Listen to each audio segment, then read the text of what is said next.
Ted. And today we're going to get inside the mind of Ritchie Blackmore. Shawn and Ted's musical adventures. Shawn and Ted's musical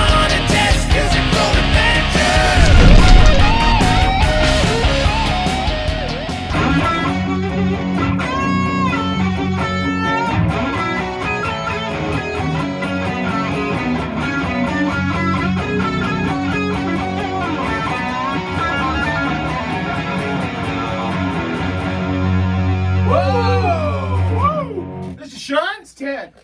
And this is Shawn and Ted's Musical Adventure. Oh, What is this now, man? We're both playing white strats. White Strats? I got the big fat headstock. Who played a white strat with a fat headstock? Who is it? Ritchie Blackmore. Ritchie, The original shredder. the deepest of the purplest. Yes. He left a rainbow of musical legacy.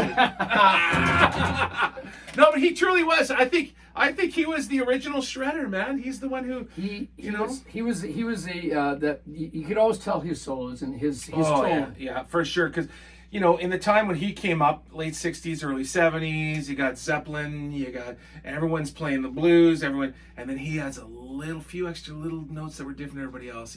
He makes the classical and the blues. And of course he had white.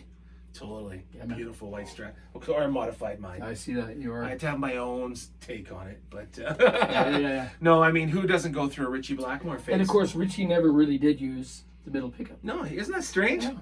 Do you know why? I had no idea. Do you have any idea why?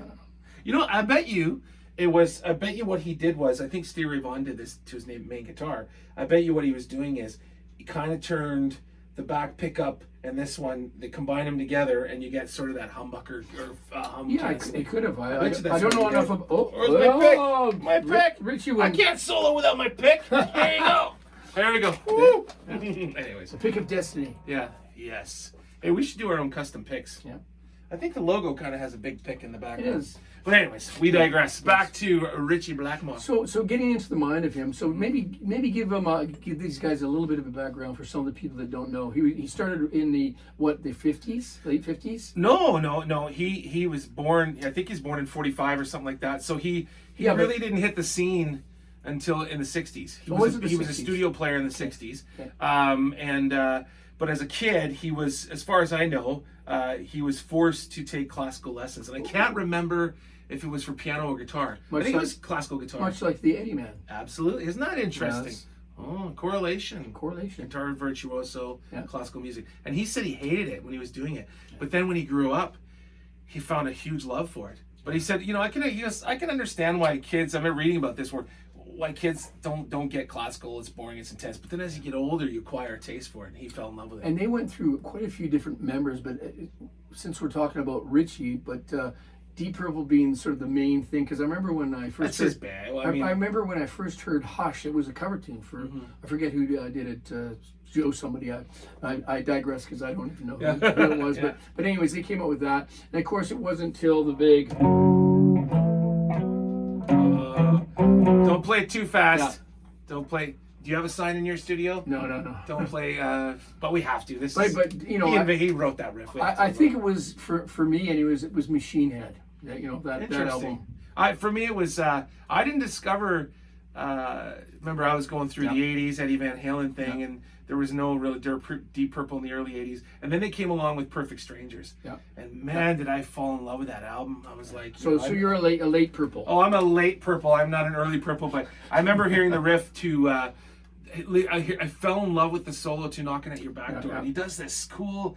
I'm just playing A, but it's this really... And I just went, what the hell was that? I'll show you. Check it out. Get up close up here. Get close. Get him. Get up there. There it is. So check this out. So he goes... Now, if you notice what I'm doing here, it's chromatic. It's called chromatic, where you play every single note. See, most guys would do this. They would go...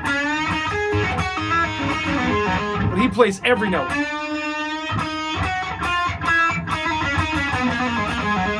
So anyways, and not only that, not only did I fall in love with his choice of notes, but I fell in love with the way he attacks the guitar. Like guys like. He was very raw, like he was raw, but fluid. But he was aggressive, fluid, very fluid player. But on that album particularly, super aggressive. He's just scraping, and, doing all that kind of stuff. And I missed the note there, but but it was super. Where like other guys are almost the polar opposite. Like if you listen to Eric Johnson, he's not super aggressive. He's the opposite. He's very, very soft and fluid. He just grabs that thing and bang. Even live, he just bangs his guitar all over the place. So I just kind of fell in love with that. So that's when I discovered. Yeah. Well, like I said, I like them through. The Machine Head Burn is another good one. If you're listening, just check out some of these albums. But there's Speed King. There's all kinds of. But you're going to recognize the songs. Made in Japan. With the. My woman from Tokyo. So we don't get sued. Yeah. And of course, there was What is it? Who is that? That's Deep Purple. That's Well, I know it's Deep Purple, but what's song? That is Space Trucking. Sorry, yeah, Space Trucking. Yeah, just wicked. And then of course, after he leaves, Satriani's there for a brief time for Purple, but one of my other ultimate favorite guitar players, Steve Morse, took his role. Yeah. I mean, I can't think of too many other people who could have handled that job. So, but how do we get inside the mind of Ritchie Blackmore? I think what you do is you go back to, like you said, classical and the bluesy thing. So, so if you maybe if you become sort of Ritchie Blackmore, I'll be the rhythm section for you to show maybe a few what he did was his big thing, and the way he thought was he loves classical music and he loved the blues. Yeah. He was a big fan of both, and his goal was to try to fuse the two. And I think he's the pioneer. I think he's the first guy to do that. I really do. I think because remember, this is late '60s, early '70s. Everybody else is just playing the blues, and he throws in a couple notes. So he'll play like the minor six. So he'll take like the blues scale. So let's look at G, for example, right? He'll go. So the blues scale is, but he'll add the that sounded like. That's right. That was Blackmore. So and but then he'll add the 2, then the 6. So he'll go.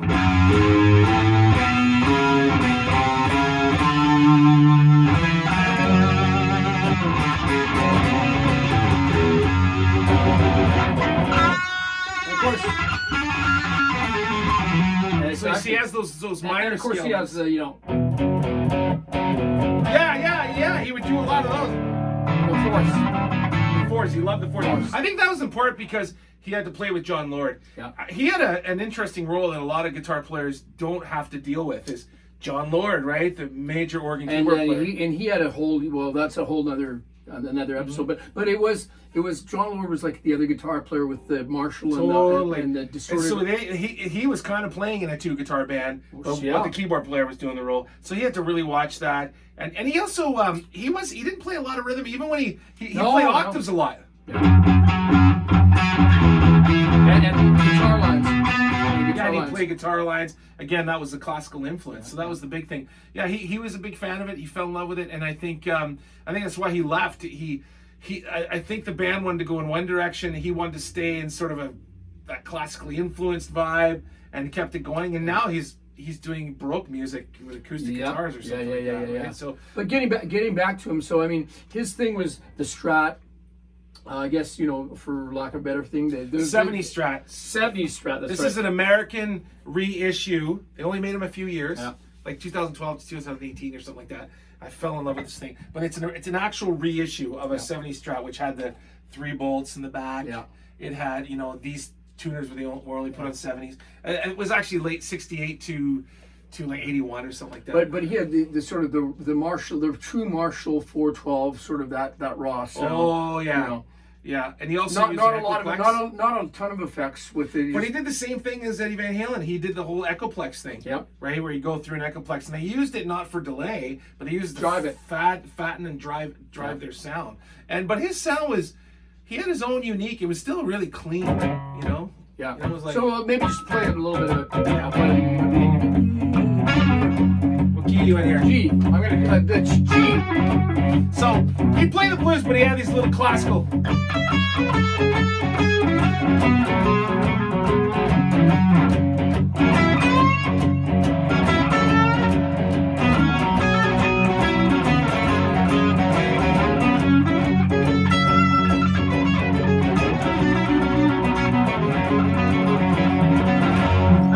Blackmore. Yeah. And he'd take these little sort of classical, you know,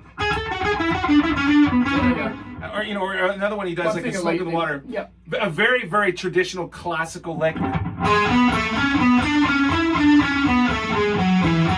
sort of Baroque era classical do-dee-doo-dee-doo-dee-doo-dee. So he took little classical licks and added them in. Which is really funny because, you know, we've talked about through the series, you know, the bluesy stuff, the country stuff, and it's like the notes that you can pick just varying ever so slightly. It's amazing. But he used that blues approach, lots of space. Yeah. But he just threw a little classical in there, just to sound a little different than instead of just doing,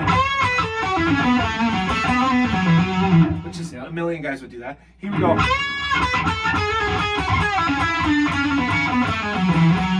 Right, just a couple little extra classical notes. And he always seemed to be sort of a little bit sort of like the guy that was kind of, I don't know, antisocial. Well, it's funny you say that. There's an actual local connection. There's a guy named David Stone. Oh, right, David. You know, David. He actually played with Blackmore for one tour and one album in Rainbow. Yeah, that's right. And so I had to ask. I'd actually bought a guitar off David, and I went, "Dude, what was it like? What was it like, you know, being in a band with Ritchie Blackmore, one of our heroes?"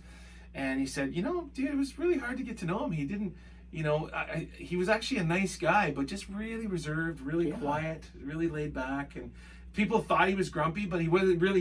He was just quiet. Yeah, which kind of seemed that way. His stage persona to me was always kind of like, you know, all about kind of this. Yeah. Although Never really smiling. Although when I sent you that video of him and Gillan kind of playing off each other. Yeah, he's kind of getting into it. Yeah, you know, he would do some off the cuff stuff, which is, you know, and tasty too. You know. Oh yeah. Yeah, and he had a really good ear because of all that classical training. Yeah, he did a lot of classical training when he was a kid. So what would you say in summing up? You know, in getting sort of into his mindset for these guys that want to, you know, sort of study. Well, you know what I think. If we had to get to the core of him, of who he is, I think he was never happy with his playing. I think he always striving. Always striving. He was never satisfied. Yeah. I read that. He said that he never felt like his technical ability was as good as what he heard in his head or what he wanted to express. So I think he was a very frustrated player. Maybe that's perhaps why he had all these different formations of bands from, you know, with all these different singers from, you know, Dio to Joe Lynn Turner to all these guys that were in. And he another thing he said too, which was really cool. This will help you get inside of mind. It'll help you as a writer and as a player. Is he never wrote he was more concerned about being happy first for himself. He didn't care what the record companies have to say. He was like, I don't care, man, if I feel it. And then I think that was one of the whole things why he left, and they kind of continued on without him, really. Yeah, because I think they wanted to just forge the sound and listen to the record company more and all that stuff, which is normal. I mean, it happens. But he was like, I don't care. It's got to be about us, and it stopped being about that. And on that note, I guess our next episode is going to be what now? What was it? Sweet Licks. Yes. Yes. Speaking of the master of sweet licks, Ritchie Blackmore. Sweet guitar licks. Yeah. So how to write sweet guitar licks? And so on that note, I guess we make sure you guys subscribe, like, and share, and please comment. Let us know what you think, negative or positive. We don't care. Yeah. We don't really have. We're just having some fun here. Yeah. Trying to inspire and get inside the mind. In this case of Mr. Ritchie Blackmore, and also too, you know, remember, this is all about fun. Music's supposed to be fun, and there you go. Leave it on that. Ritchie Blackmore, that was his thing. This is about us. We don't care if the audience happens to like it and all that stuff, but I think at the end of the day, you got to be having fun because the people will feel it. And on that note, let's in the key of G. We're gonna get out of here. Ooh, Ritchie Blackmore.